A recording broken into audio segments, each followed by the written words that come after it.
ஏசப்பா உங்களுக்கு நன்றி செலுத்துகிறோம். நல்லவரே ஸ்தோத்திரம். ஸ்தோத்திரப்பா, உங்களோடு பேசுங்கப்பா. உங்களுடைய நாமத்துக்கு மகிமை செலுத்துகிறேன்ப்பா. உங்களுடைய வார்த்தைகளை அறிவிக்கும்படிக்கு இந்த நேரத்தை தந்ததுக்காக நன்றிப்பா. சுகம் பலன் தந்ததுக்கு நன்றிப்பா. நீங்கள் பேசுங்க ஆண்டவரே. அவளோடு இந்த வார்த்தை கேட்கின்ற ஒவ்வொரு தம்முடைய பிள்ளைகளுக்கும் விசுவாசத்தையும் நம்பிக்கையையும் விடுதலையும் நீர் கட்டளையிட வேண்டும். தாழ்த்தி ஒப்பு கொடுக்கிறேன். அடிமை மறைத்து நீங்கள் பேசுங்க. இயேசுவின் நாமத்தில் வேண்டிக் கொள்கின்றேன், ஜீவனுள்ள நல்ல பிதாவே, ஆமென். கர்த்தருக்கு ஸ்தோத்திரம். உங்களை சந்திக்கும்படியாக தேவன் கொடுத்த வாய்ப்புக்காக நான் கர்த்தரை ஸ்தோத்திரிக்கிறேன். ஆண்டவர் உங்களை ஆசீர்வதிப்பார். God bless you. எனக்கு தலைப்பு என்ன அப்படின்னா, நன்மைக்கே, சகலமும் நன்மைக்கே அப்படின்னு சொல்லி தலைப்பில் கர்த்தர் உங்களுக்கு வார்த்தை கொடுப்பார். சகலமும் நன்மைக்கே. ரோமர் எழுதின நிருபம் 8வது அதிகாரம் 28வது வசனம் இவ்விதமாக சொல்லுகின்றது. அன்றியும் அவருடைய தீர்மானத்தின்படி அழைக்கப்பட்டவர்களாய் தேவனிடத்தில் அன்பு கூறுகிறவர்களுக்கு சகலமும் நன்மைக்கு ஏதுவாக நடக்கிறது என்று அறிந்திருக்கிறோம். தேவனிடத்தில் அன்பு கூறுகிற யாவருக்கும் என்ன நடந்தாலும், அதாவது சகலமும் அப்படின்று எழுதியிருக்கு. சகலமும் நன்மைக்கு ஏதுவாகவே நடக்கிறது. அப்படி நீங்கள் விசுவாசித்தால் சமாதானமாக இருப்பீர்கள்.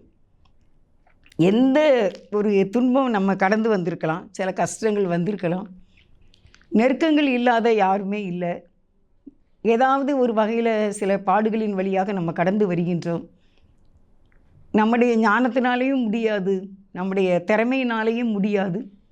ஆனாலும் சில பாடுகளை நம்ம கடந்து வருகின்றோம். அப்போது நம்ம நினைத்து கொள்ள வேண்டும் இந்த வசனத்தை, சகலமும் நன்மைக்கு ஏதுவாகவே நடக்கிறது என்பதை.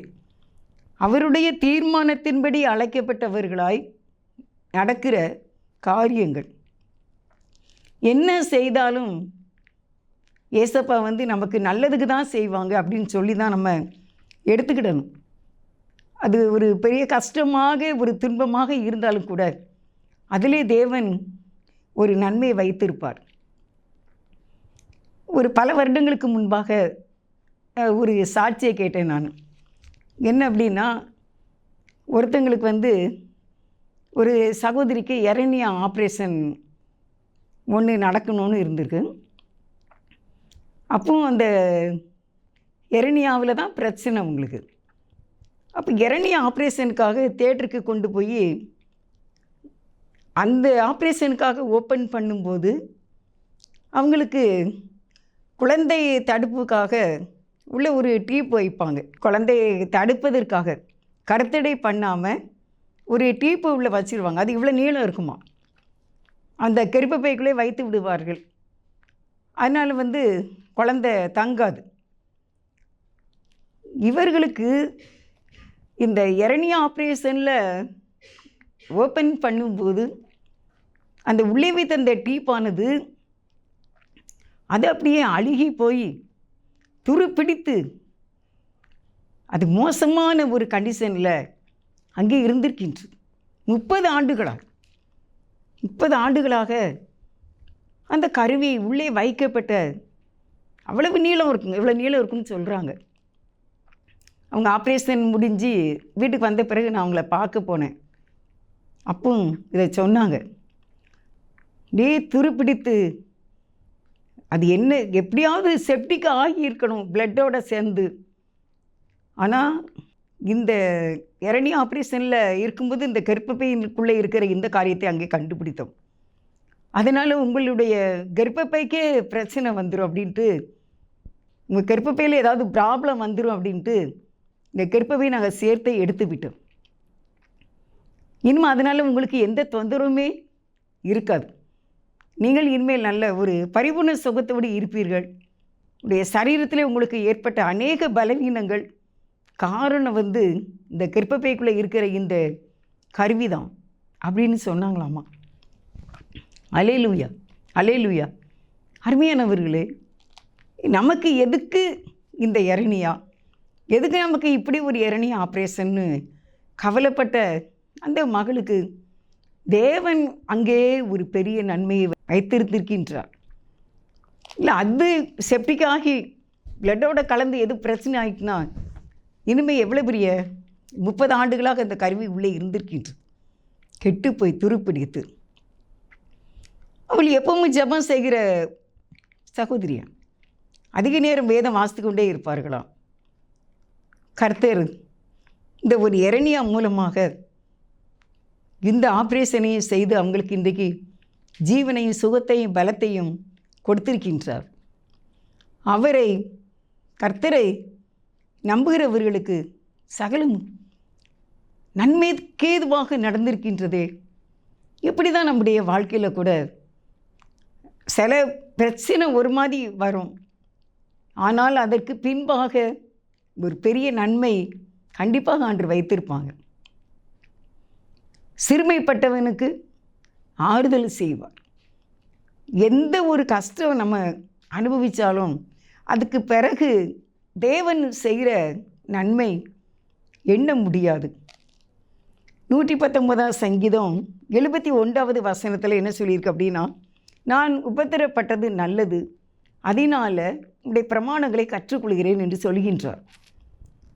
அப்போ உபத்திரவம், கஷ்டம், நெருக்கம் என்று நம்ம சொல்லுவது நம்ம ஆண்டவருடைய கற்பனைகளை, நியாயங்களை கற்றுக்கொள்வதற்கு நம்முடைய புத்தியை தெளிவாக்குகிறது, நமக்கு ஒரு அறிவை தருகிறது.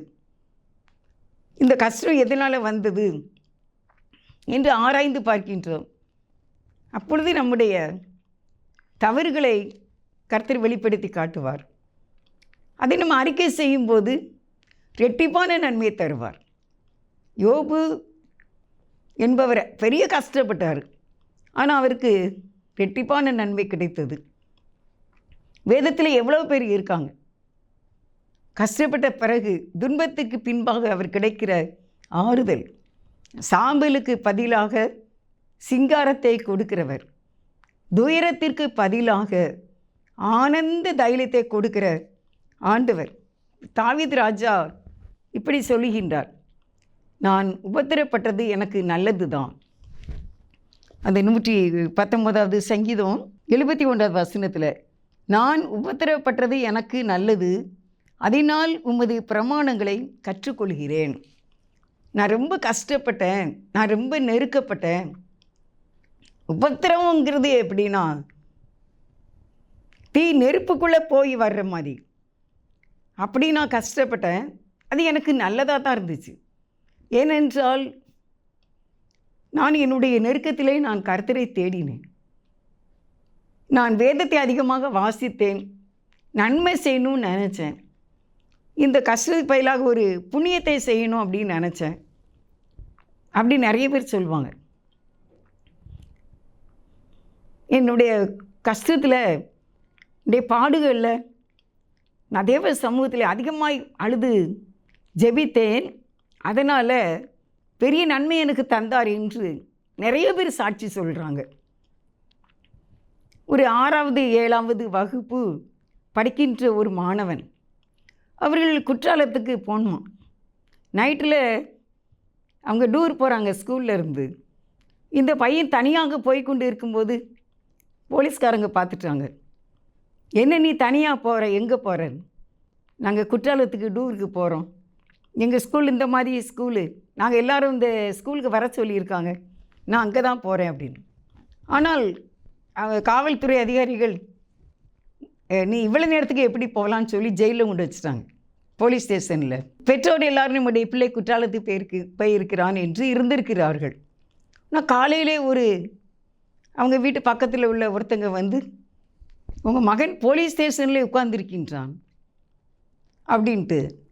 இல்லையே, என் பிள்ளை குற்றாலத்துக்கு போயிருக்கு.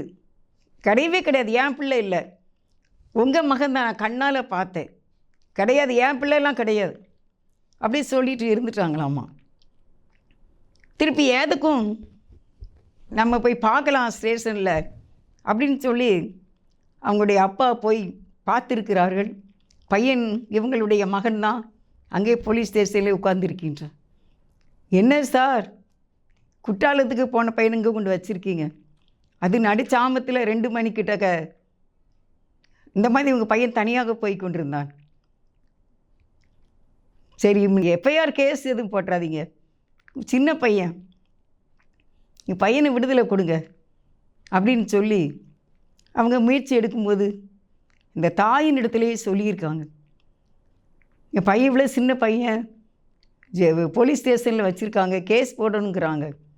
அப்படியே அந்த தாயானவள் ஆலயத்திலே ஓடி போய் அழுது கதறினார்களாம். அது 6ஆவதோ 7ஆவதோ படிப்புன்னு சொன்னாப்புல. எவ்வளவு சின்ன குழந்தை தேவனுடைய சமூகத்தில் ஆலயத்தில் போய் அழுது கண்ணீர் வடித்தார்களாம். ஏசப்பா, நீங்கள் எனக்காக சிலுவையில் அறைப்பட்டீங்களே, எவ்வளோ பாடுபட்டீங்கப்பா, என் பிள்ளை இன்னைக்கு கைதியாக உட்கார்ந்திருக்கின்றான், நீங்கள் எப்படியாவது என் பிள்ளைக்கு விடுதலை கொடுக்கணும், இந்த வயசில் ஒரு கேஸ் இருக்கக்கூடாது, நீ படிக்க வேண்டும், நீ 8ஆவது 9ஆவது 10ஆவது வகுப்பு படிக்க வேண்டும், சிறு பையன், எப்படியாவது என் பிள்ளையை காப்பாற்று, ஒரு அடி கூட விழக்கூடாது, உங்கள் மேலே எவ்வளவு அடி விழுந்துச்சு ஏசப்பா, நீங்கள் எவ்வளவு அடி வாங்கினீங்க, பிள்ளையை விடுவிச்சிருங்கப்பா அப்படின்ட்டு தாயானவங்க ஃபாஸ்டிங்கோட உபவாசத்தோட ஆலயத்தில் போய் அழுது ஜெபித்தார்களாம். ஆனால் சாயங்காலத்துக்குள்ளே எல்லாம் சைன் பண்ணிட்டு சரி போங்க அப்படின்னு அனுப்பிட்டாங்களாம். ஆனால் அதுக்கு பிறகு இந்த பையனுடைய வாழ்க்கையில் பெரிய அதிசயங்கள் நடக்க ஆரம்பித்து விட்டார். படிப்பில், தொழிலில், எல்லாவற்றிலேயும் கர்த்தர் பெரிய அதிசயங்களை செய்தாராம். தாய் நினைக்காங்க, இந்த பையனுக்காக நம்ம ஒரு நாள் ஆண்டவருடைய சமூகத்தில் எப்படி அழுதோம், எப்படி நம்ம கதறி அழுதோம், பிள்ளையை காப்பாற்றும், அடி விழுந்துடக்கூடாதே, சிறு பையனே நீங்கள் அடி வாங்கிட்டீங்களப்பா, என் பையன் அடிபடக்கூடாதுப்பா அப்படின்ட்டு அழுத அந்த தாயினுடைய இருதய கசந்து மாறாவை போல கசப்பான ஒரு அழுகை கண்ணீரை வடித்து அந்த தாய் இப்போ தன்னுடைய பிள்ளையை பார்த்து மகிழ்ச்சி அடைகிறார்கள். அன்றைக்கு பட்ட கஷ்டத்துக்கு இன்றைக்கு எனக்கு என் பிள்ளைக்கு இவ்வளவு பெரிய ஆசீர்வாதமா, இவ்வளவு உயர்வான நிலைமையா, ஒரு கெட்ட பழக்க வழக்கம் இல்லாதபடிக்கு என் பிள்ளை இன்றைக்கு நீர் பாதுகாத்து ரட்சித்து ஊழியம் செய்யக்கூடிய அளவுக்கு நீர் ஆசீர்வதித்து வைத்திருக்கிறீரே தகப்பனே, நமக்கு நன்றியப்பா, நன்றியப்பா. ஆனால் கர்த்தரே அவர்கள் முறுமுறுக்கவில்லை. சின்ன பையனை கொண்டு ஸ்டேஷனில் வச்சுட்டிங்களப்பா, கேட்கல. எதுக்குப்பா எனக்கு இப்படி ஒரு கஷ்டம், கேட்கலையாம். நீங்கள் பாடுபட்டீங்களப்பா, பிள்ளை காப்பாற்றுங்கப்பா. ஏசப்பாவுடைய அந்த அன்பை தான் நினைத்து கதறி அழுதிருக்கின்றார்கள். இன்றைக்கு தேவன் அந்த சகோதரனை, அந்த மகனை வல்லமையாய் வழிநடத்தி கொண்டு இருக்கின்றார். அநேகருக்கு இயேசுவின் அன்பை சொல்லக்கூடிய அளவுக்கு ஆசீர்வாதமான பாத்திரமாக இருக்கின்றான் என்று சொல்லுகிறார்கள் சாட்சியாக. ஹல்லேலூயா. அருமையானவர்களே, அந்த தாயினுடைய அந்த ஒரு நாள் கண்ணீர், அந்த உபவாசத்தோடு அவங்க அழுத கண்ணீர் இன்றைக்கு ரட்சிப்பை கொடுத்து விட்டது. இனிமேல் அந்த ஸ்டேஷன் வாசலுக்கு நம்ம பிள்ளை போகக்கூடாது என்று அழுத அந்த தாயினுடைய மன்றாட்டை கேட்ட தேவன் இன்றைக்கி அவங்கள் குடும்பமாக ஆசீர்வதித்திருக்கின்றார் என்ற சாட்சி சகலமும் நன்மைக்கு ஏதுவாக நடக்கின்றது.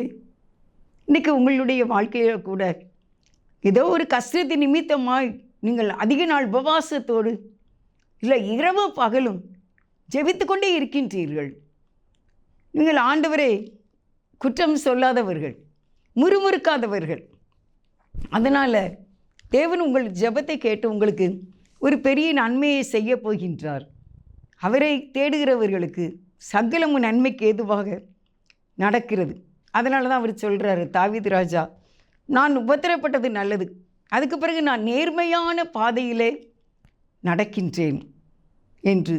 அதனால் இன்றைக்கு உங்களுடைய உபத்திரவம், உங்களுடைய இந்த துன்பம் இந்த அவமானம், இந்த நெருக்கம் உங்களுக்கு ஒரு பெரிய நன்மையை தரும்.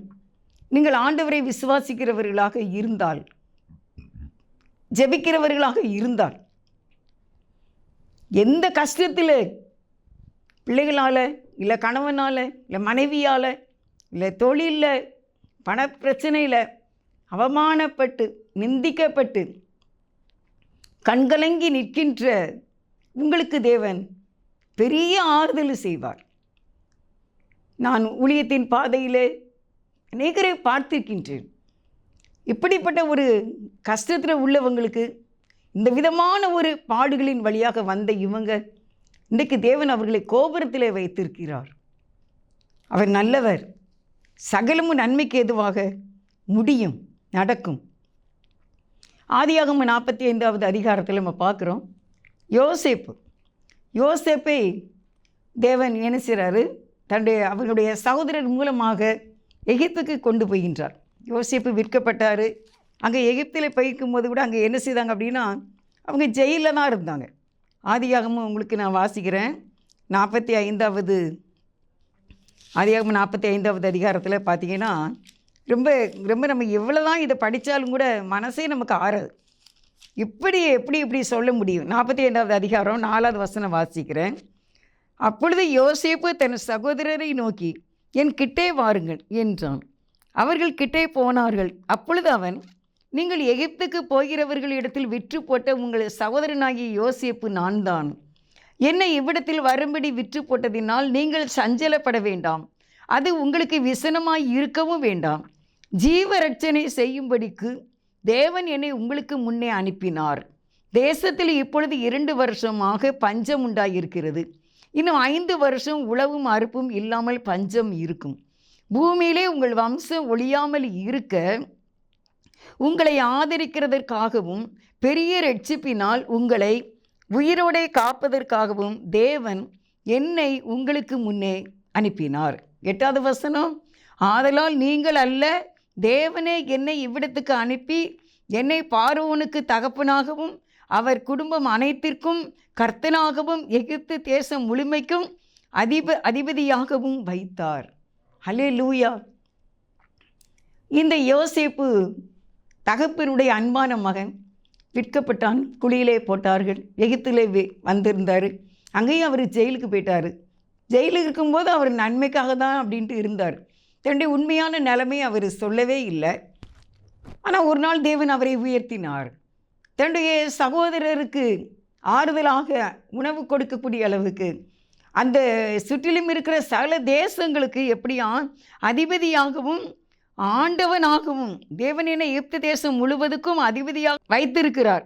எப்படியா, நீங்கள் அல்ல, தேவனை என்னை இவ்விடத்துக்கு அனுப்பி என்னை பார்வோனுக்கு தகப்பனாக அவன் குடும்பம் அனைத்திற்கும் கர்த்தனாகவும் எகிப்து தேசம் முழுவதுக்கும் அதிபதியாக பிரைம் மினிஸ்டராக தேவன் என்னை அனுப்பினார்.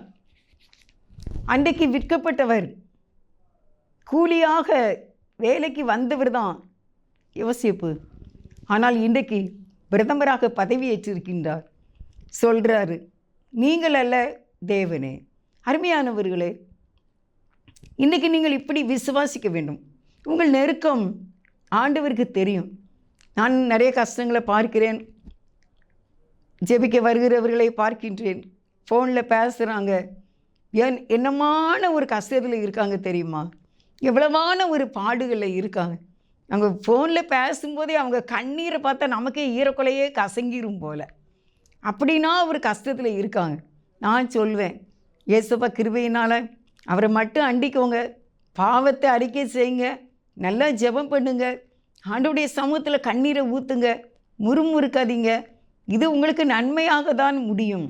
கண்டிப்பாக எந்த இடத்துல நம்ம சிறுமைப்பட்டோமோ, கண்ணீர் வடிக்கிறோமோ, அந்த காரியத்தை கர்த்தர் கையில் எடுப்பார்.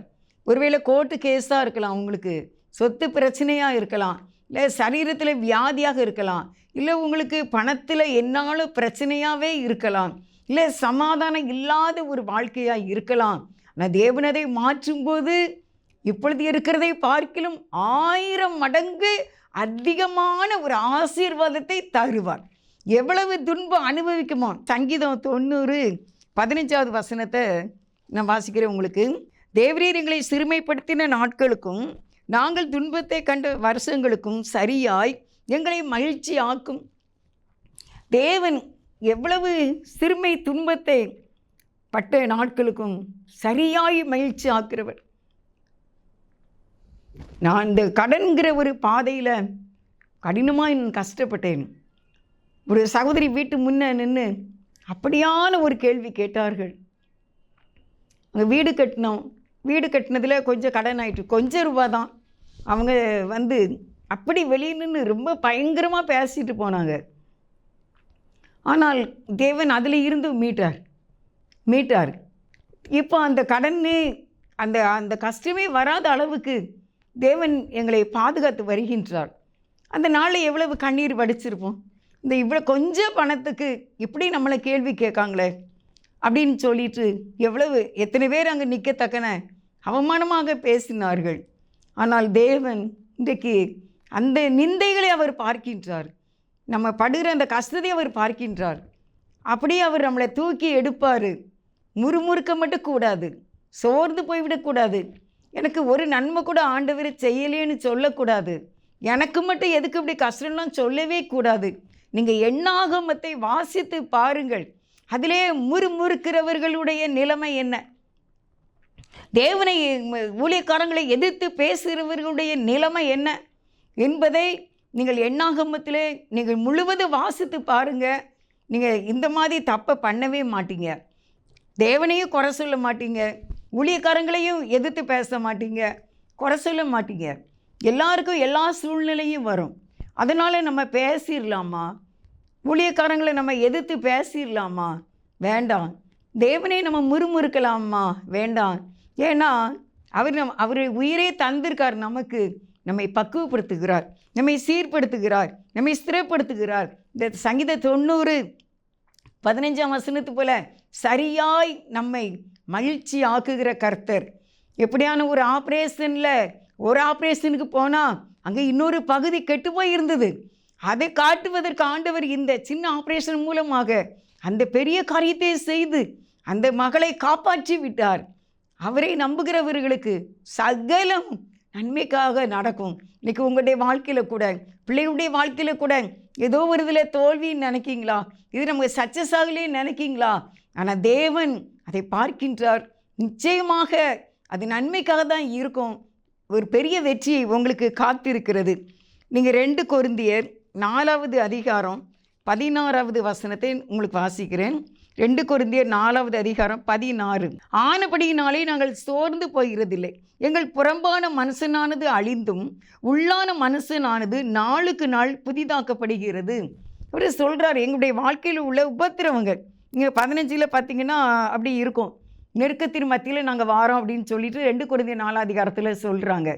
அப்போ சொல்லும்போது சொல்கிறாங்க, நாங்கள் அதனால் இந்த விதமான கஷ்டங்கள் எல்லாம் வர்றதுனால நாங்கள் சோர்ந்து போகிறதில்லை. எங்கள் புறம்பான மனசனானது என்ன செய்யுது? அது கவலைப்படுது, அது கஷ்டப்படுது, அது சோர்ந்து போகிறது. ஆனால் எங்களுடைய உள்ளான மனசனானது நாளுக்கு நாள் என்னப்படுகிறது அப்படின்னா புதிதாக்கப்படுகின்றது. ஏனென்றால் நான் என் தேவனை தேடுகின்றேன், என்று உள்ளத்தின் ஆழத்திலே என் தேவனை நோக்கி பார்க்கின்றேன். எனக்கு இந்த கஷ்டம் எதனால், இந்த பாடுகள் நான் ஏன் அனுபவிக்கிறேன், இதில் நான் என்ன செய்யணும்? ஆண்டவர் சொல்வார், காத்திருக்கிறவர்கள் வெட்கப்பட்டு போவதில்லை. நீங்கள் அமர்ந்திருந்தால் ரட்சிக்கப்படுவீர்கள். இன்றைக்கு ஒருவேளை இந்த சகோதரியாக நீங்கள் கேட்டிங்கன்னா, உங்களுடைய கணவர் இன்றைக்கு பலவிதமான பாவத்தில் இருக்காங்களா? அவங்களே கர்த்தர் ரட்சிப்பார். இந்த பாடு உங்களுக்கு ஒரு பெரிய நன்மையைத்தான் கொண்டு வரும். அதனால் நீங்கள் சோர்ந்து போக வேண்டாம். நாளுக்கு நாள் உங்களுடைய உள்ளான மனசனானது புதிதாக்கப்படுகின்றது. வெளியே பிரச்சனை தான், அதான் வெளியே போராட்டங்கள், உள்ளே பயங்கள் இருந்தன என்று யாக்கோபு சொல்கிறார், பவுலுமே சொல்கிறார், எல்லாருமே சொல்கிறாங்க. வெளியே எங்களுக்கு போராட்டம் இருக்குது, உள்ளே என்ன இருக்குது? பயம் இருக்குது. அப்போ எப்படிப்பட்ட பயமாக இருந்தாலும், எப்படிப்பட்ட நெருக்கமான சிச்சுவேஷனில் இருந்தாலும், நீங்கள் கர்த்தரை நோக்கி சார்ந்திருக்கும்போது, நீங்கள் வேதத்தை படிக்கும்போது நீங்கள் பரிசுத்தமாக வேண்டும். உள்ளான மனசனானது அது என்ன செய்யும்? அந்த தேவன் நமக்குள்ளே தந்த ஆவி, அந்த ஆத்துமா நாளுக்கு நாள் புதிதாக்கப்படும். ஏனென்றால் நெருக்கம் வந்த உடனே நம்ம செய்கிற முதல் வேலை ஜெபந்தான். இந்த ஜெபங்கிற ஒரு காரியம். இதை என்னதான் சொல்லன்னு எனக்கெல்லாம் தெரியல. ஜெபிக்கிற ஒரு கிருபை கர்த்தர் தந்தார். எப்படிப்பட்ட ஒரு நெருக்கமான நேரத்தில் கூட ஒரு ஜெபம், ஏசப்பா இறக்கம் காட்டுங்க, உங்கள் பிள்ளை அப்படின்னு சொல்லி அவரை நோக்கி முழங்கால் படிக்கிட்டு, இல்லை நின்று கொண்டு, இல்லை உட்கார்ந்து கொண்டு ஜெபம் என்ற கயிறை நம்ம கையில் எடுக்கும்போது நாம் அதிலே விடுவிக்கப்படுகின்றோம், நம்ம காப்பாற்றப்படுகின்றோம். நம்முடைய உள்ளான இதயமானது புதிதாக்கப்படுகின்றது நாளுக்கு நாள். அப்போ நெருக்கம் வருகிறது. ஏன் வருகிறது என்றால் அது நன்மைக்கு எதுவாக உடைய உள்ளத்திலே புதிதாக்கப்படுகின்றோம், பாவ உணர்வு அடைகின்றோம். சில சமயத்தில் நீங்கள் ஒரு பெரிய ஊழியக்காரங்களாக இந்த செய்தியை கூட கேட்கலாம், நமக்கு எதுக்கு இப்படி ஒரு நெருக்கம் அப்படின்னு நீங்கள் நினச்சிங்கன்னா, கர்த்தர் உங்களை இன்னும் வல்லமையாக எடுத்து பயன்படுத்துவதற்காக உங்களுக்கு இந்த நெருக்கத்தை கொடுத்திருக்கின்றார். எதுக்கு எனக்கு இந்த சின்ன வயசில் இப்படி ஒரு கஷ்டம், நான் நினச்சே பார்க்கல, ஏன் எனக்கு இப்படி ஒரு கஷ்டம் வந்துட்டு, இப்படிப்பட்ட மக்களை நான் சந்திப்பேன், இப்படிப்பட்ட காரியம் என் வாழ்க்கையில் நடக்கும் அப்படின்னு நான் நினச்சே பார்த்ததில்லை, ஆனால் நான் நூதனமான ஒரு காரியத்தை இப்பொழுது நான் சந்தித்திருக்கின்றேன் என்று ஒருவேளை நீங்கள் நினைக்கிறீங்களா? ஆனால் கர்த்தர் சொல்லுகிறார், இது நன்மைக்காக நீ கர்த்தரை தேட வேண்டும், நீங்கள் கர்த்தரை ஆராதிக்க வேண்டும், நீங்கள் உங்களுடைய இதை கூட்டணும். இப்போ நம்ம மிக்சியில் இப்போ நம்ம தேங்காய் அரைக்கும், ஃபஸ்ட்டு பட்டனை போடுவோம், அப்போ அரைக்காது, திருப்பி செகண்ட் பட்டனுக்கு போவோம், திருப்பி அரைக்கலைன்னா 3வது பட்டனுக்கு போயிடுவோம்ல. அப்போ அது என்ன செய்யும், நமக்கு நல்ல மையாக அரைச்சி என்ன செய்யும், கொடுக்கும். அப்போ நம்ம கூட்டணும், ப்ரேயரை தான் கூட்டணும், நம்ம பட்டனை கூட்டிக்கிட்டே இருக்கணும். கூட்ட நமக்கு அது பலனை கொடுக்கக்கூடியதாக இருக்கின்றது. அப்படியானால் அந்த பலன் உங்களுக்கு எப்படி இருக்கும் அப்படின்னா, அது நீடிய வாழ்வாக இருக்கும். அது இனிமேல் இந்த பாதை வழியாக நீங்கள் வரவே மாட்டீங்க. இப்போ நீங்கள் எந்த நெருக்கமான பாதையில் நீங்கள் இயேசுவை தேடுகின்றீர்களோ, அவருடைய பாடுகளை தியானிக்கின்றீர்களோ, வேதத்தை படிக்கின்றீர்களோ, ஆலயத்துக்கு ஓடுகின்றீர்களோ, உபவாசம் இருக்கின்றீர்களோ, உங்களையே தாழ்த்துகின்றீர்களோ, பிறரை மன்னிக்கின்றீர்களோ, அந்த அளவுக்கு தேவன் அதை நன்மையாக மாற்றி இனிமேல் இந்த நூதனமான பாதையை அனுமதிக்க மாட்டார். அல்லேலூயா, அல்லேலூயா. அருமையானவர்களே, உங்களுடைய உள்ளான மனது நாளுக்கு நாள் புதிதாக்கப்படுகின்றது. 2 கொரிந்தியர் 4வது அதிகாரம் 17. மேலும் காணப்படுகிறவைகளை அல்ல, காணப்படாதவைகளை நோக்கி இருக்கிற நமக்கு அதி சீக்கிரத்தில் நீங்கும் லேசான உபத்திரவம் மிகவும் அதிகமான நித்திய கன மகிமையை உண்டாக்குகிறது என்று அருமையாக கர்த்தர் சொல்கிறார். எனக்கு இந்த வசனம் எப்படி இருக்குது அப்படின்னா, ஒரு குழந்தைய, பால் குடிக்கிற குழந்தைய தொட்டிலில் போட்டு தாயானவள் என்ன செய்வாங்க, ஆட்டுவாங்க, சீக்கிரம் தூங்கு, குழந்தைக்கு இளைப்பாறுதல் வேண்டும், குழந்தைக்கு சாப்பிட்ட உணவு ஜீரணமாக வேண்டும், அது நன்றாக தூங்கினால்தான் அதுக்கு அடுத்த கட்டத்தில் அது ஆக்டிவாக இருக்கும். அதே போல் கர்த்தர் இந்த வசனத்தின் மூலமாக நம்ம என்ன செய்கிறார், அவர் தொட்டிலில் போட்டு ஆட்டுறார்.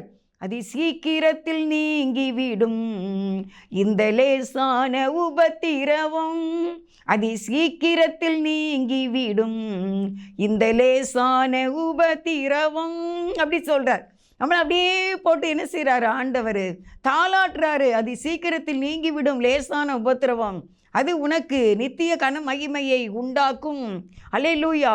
ஒருவேளை இந்த உபத்திரவத்தில், இந்த கஷ்டத்தில் உங்களுடைய கணவனால், இல்லை உங்களுடைய மனைவியால், இல்லை உங்களுடைய பிள்ளைங்களால், இல்லை உங்கள் உறவினரால், இல்லை உங்கள் பக்கத்து வீடு யாராலும் நீங்கள் கஷ்டம்னு வரும்போது முறுமுறுக்காதீங்க, எதிர்த்து பேசுகிறாதீங்க, கோபப்பட்டுறாதீங்க, சாபம் சொல்லிடாதீங்க. கர்த்தருக்கு மட்டும் சோதனை செலுத்துங்க, ஏசப்பா மட்டும் தேடுங்க. அது உங்களுக்கு நித்திய கனமகிமை தரும், என்றென்றைக்கும் அழியாத அந்த பரலோக ராஜ்யத்தின் மேன்மையை தரும் என்று இன்றைக்கு கர்த்தர் நமக்கு வாக்கு கொடுக்கின்றார். நீ ஏன் கலங்குற? இது உனக்கு சீக்கிரத்தில் நீங்கிவிடும், இது உனக்கு நித்திய கனமகிமை உண்டாக்கும். ஒருவேளை அது உங்கள் வியாதியாக இருக்கலாம், உங்களுடைய பலவீனமாக இருக்கலாம், பிள்ளைகள் காரியமாக இருக்கலாம். பயப்படாதுங்க. Fear not. கவலைப்பட மாட்டேன். I don't care. என் தேவன் பார்த்து கொள்வார், அவரினை புதிதாக்குகின்றார் என்று விசுவாசிக்க வேண்டும். 1 பேதுரு 1வது அதிகாரம் 7வது வசனத்தில் உங்களுக்கு ஒரு வசனம் சொல்லி நான் முடிக்க போகிறேன். 1 பேதுரு 1 அதிகாரம் 7வது வசனம். அழிந்து போகிற பொன் அக்னினாலே சோதிக்கப்படும், அதை பார்க்கிலும் அதிக விலையேற பெற்றதாக இருக்கிற உங்கள் விசுவாசம் சோதிக்கப்பட்டு இயேசு கிறிஸ்து வெளிப்படும் போது உங்களுக்கு புகழ்ச்சியும் கனமும் மகிமையும் உண்டாக காணப்படுமா? அப்போ இந்த அழிந்து போகிற பொன் அக்கினினாலே சோதிக்கப்படுது. அதை விட மேலான உங்கள் விசுவாசம் சோதிக்கப்பட்டு அது இயேசு கிறிஸ்து வெளிப்படும் போது உங்களுக்கு புகழ்ச்சி உண்டாகும், கனம் உண்டாகும், உங்களுக்கு மகிமை உண்டாகுமா? அவர் வெளிப்படும் போது இந்த சீக்கிரத்தில் நீங்கி விடக்கூடிய உபத்திரவங்கள் சகலமும் நன்மைக்கு ஏதுவாக நடக்கிறது என்று கர்த்தர் எழுதி வைத்திருக்கிறார். இந்த காரியங்கள் இன்றைக்கு புலம்பாதீங்க, கவலைப்படாதீங்க, சோர்ந்து போகாதீங்க. அப்பாவை நல்லா தேடுங்க, நல்லா துதிங்க, நல்லா பாடுங்க, உற்சாகத்தோடு இருங்க, முகத்தில் கலையோடு இருங்க, தலைக்கு எண்ணெய் பூசுங்க, நல்ல திருப்தியாக சாப்பிட்டு தேவ சமூகத்தில் ஜெபிக்கும்போது கர்த்தர் சகலத்தையும் நன்மைக்காக நடத்தி உங்களை ஆசீர்வதிப்பார். நடந்ததெல்லாம் நன்மைக்கே நன்மைக்கே, நன்றி சொல்லி மகிழ்வேன் இன்றைக்கே. நடப்பதெல்லாம் நன்மைக்கே நன்மைக்கே, நன்றி சொல்லி மகிழ்வேன் இன்றைக்கே. தீமைகளை நன்மையாக மாற்றினீர், துன்பங்களை இன்பமாக மாற்றினீர். தீமைகளை நன்மையாக மாற்றினீர், துன்பங்களை இன்பமாக மாற்றினீர்.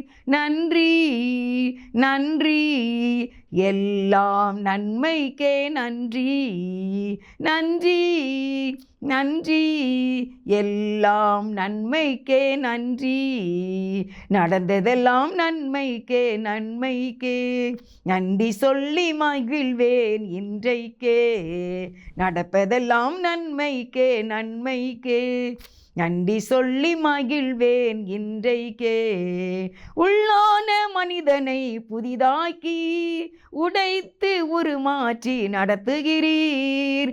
உள்ளான மனிதனை புதிதாக்கி உடைத்து உருமாற்றி நடத்துகிறீர். நன்றி நன்றி, எல்லாம் நன்மைக்கே நன்றி. நன்றி நன்றி, எல்லாம் நன்மைக்கே நன்றி. நடந்ததெல்லாம் நன்மைக்கே நன்மைக்கே, நன்றி சொல்லி மகிழ்வேன் இன்றைக்கே. நடப்பதெல்லாம் நன்மைக்கே நன்மைக்கே, நன்றி சொல்லி மகிழ்வேன் இன்றைக்கே. அவரிடத்தில் அன்பு கூறுகிற எல்லாருக்கும் எல்லா காரியங்களும் நன்மைக்கு எதுவாக நடக்கிறது என்று எங்களை ஆற்றி தேற்றின ஏசப்பா உங்களுக்கு நன்றி செலுத்துகிறோம். எல்லாரையும் தொடர்ந்து ஆசீர்வதி, புதிதாக்கும், நாளுக்கு நாள் எங்களை புதிதாக்கி எங்களை வழிநடத்தி எங்களுக்கு கிறிஸ்து வெளிப்படும் போது புகழ்ச்சியும் கனமும் மகிமையும் உண்டாகத்தக்கதாக இந்த உபத்திரவங்கள் மேலான காரியங்கள் எங்களுக்கு தருகிறதற்காக, எல்லாமே நன்மைக்காக நடப்பதற்காக ஏசப்பா ராஜா உங்களுக்கு நன்றி. இயேசுவின் நாமத்தில் வேண்டிக் கொள்கின்றோம் ஜீவனுள்ள நல்ல பிதாவே. Amen. God bless you.